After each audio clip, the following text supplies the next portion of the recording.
ज्यादा पढ़ाई की नहीं थी, पास तो हो जाएगी, अच्छे मार्क्स से पास तो हो जाएगी। You know what's the common thing between me and you? Oh this is not mic. You know what's the common thing between me and you? Well this is not a mic. Laziness? No. Lame joke making ability? Maybe. So what's that? Well, that is the X factor of everyone's life. I'm not me, you, but everyone. Delhi से मुंबई तक, यहाँ से वहां तक, चेन्नई से पुणे तक, जहां से जहां तक, सबके लाइफ में एक चीज कॉमन है and that is a problems. ये सब चीज तो ठीक है, लेकिन why problems are coming? Means suppose आप एक गेम खेल रहे हो, suppose it's a level based game, so जिस भी लेवल में जा रहे हो 300, 400, 500 आप जीतते जा रहे हो, एक बार में मुश्किल है और एक बार भी आप डिफीट नहीं हुए, you might feel like this is boring and I just wanted to leave. Same, just same, this is the something which is also applied in our daily life. जैसे कि गेम में एक जैसे जीतने के बाद हमें बोरडम फील होने लगता है, वैसे ही लाइफ में अगर सारी चीजें एकदम स्ट्रेट फ्लो में चले और कुछ रुकावटें ना आए, कुछ हिचकिचाहट ना हो या फिर कुछ ऐसा कुछ उल्टा पुल्टा ना हो, तो मजा कैसे आएगा? बट ठीक है, ये ज्ञान व्यान वाली बातें मैं ज्यादा नहीं देती। बट अब प्रॉब्लम्स तो आ गई और डील भी करनी पड़ेगी, क्योंकि वो तो चलती रहेगी। वेल वो कौन? वो है टाइमिंग तो चलती रहेगी। हम प्रॉब्लम्स को छोड़ दे, भाग जाए, कुछ भी करे, टाइम तो चलता रहेगा। अब वो अच्छा हो या बुरा, दैट इज जब कभी भी आपके लाइफ में प्रॉब्लम हो, प्रॉब्लम छोटी आए या फिर बड़ी।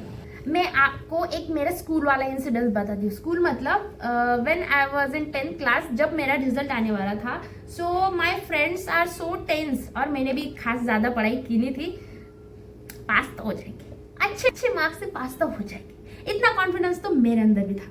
85+ तो आने ही वाले, उतना अच्छा तो पेपर लिख के भी आई हूँ, पढ़ाई नहीं की तो क्या, लिख के तो आई हूँ। ऐसे में कॉन्फिडेंस में थी, ज्यादा ओवर कॉन्फिडेंस में नहीं, बट हो जाएगा यार, हो जाएगा, ऐसे कॉन्फिडेंस में थी। एंड मुझे पता था कुछ भी हो पास तो हो गया, अगले क्लास में तो जाना ही है।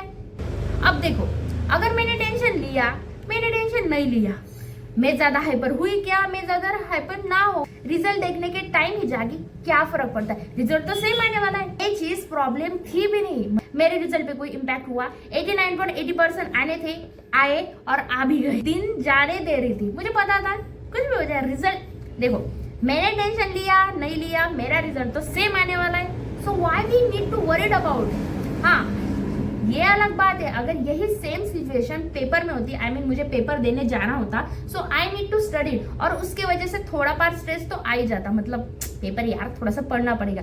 But this is not apply for the result में भी, या रिजल्ट के लिए कैसे मैं कुछ करूँ ना करूँ, रिजल्ट तो सेम आने वाला है। So same thing apply for our daily problem. बहुत बार प्रॉब्लम इतनी बड़ी होती भी नहीं है जितना हम उसे हाइपर कर लेते।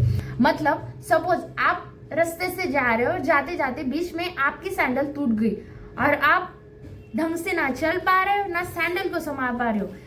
देखने वाले को लग रहा है कि आपके पेट में आपके पैर में चोट लग चुकी है और उसके वजह से आप ऐसे चल रहे हैं, और किसको लग रहा है कि इसके पैर में ही प्रॉब्लम है, पहले से ही प्रॉब्लम है। सो ये सारी चीजें कोई बाहर वाला सोचे ना सोचे, हम खुद ही सोच लेते हैं और बहुत ज्यादा ओवर थिंकिंग करने लग जाते हैं। So this is just as an example. अब ये सब चीजों को साइड में रखते हुए just came to conclusion of this video.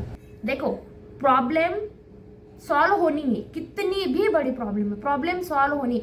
हमें हाइप होके, पैनिक होके, खुद की तबीयत में प्रॉब्लम लाके ऐसा कुछ करना नहीं है। कितनी भी बड़ी प्रॉब्लम हो, हम कुछ ना कुछ करके उसका सॉल्यूशन ढूंढ ही लेते। अगर हमको सॉल्यूशन मिल ही जाना है तो हमें टेंशन ही क्यों लेनी? I know we are human and tension लेना हमारा नेचुरल टेंडेंसी है, उसका तो हम कुछ कर नहीं सकते। लेकिन काम होके अगर हम चीज़ों पे वर्क करें, देन पॉसिबिलिटी बढ़ जाती है कि उस प्रॉब्लम को इजीली और फटाफट खत्म कर ले, ना कि ज्यादा हाइपर और पैनिक होके सबके भागो भागो भागो करने लगे। सो this is something, this is very easy. मतलब जो कुछ प्रॉब्लम आए उससे पहले सुनो, डिकोड करने की कोशिश करो कि हाँ ऐसा है, पहले काम होके चीजों को देखो।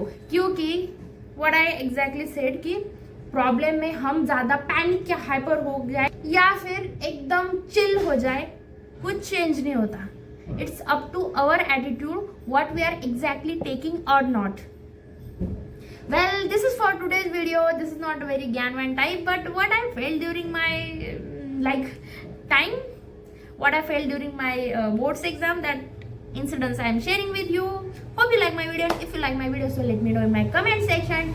और अगर आपको मेरे वीडियो जेन्युइनली अच्छे, हेल्पफुल और थोड़ा सा फनी भी लगते हैं, सो we will meet in next video. Till then, bye bye.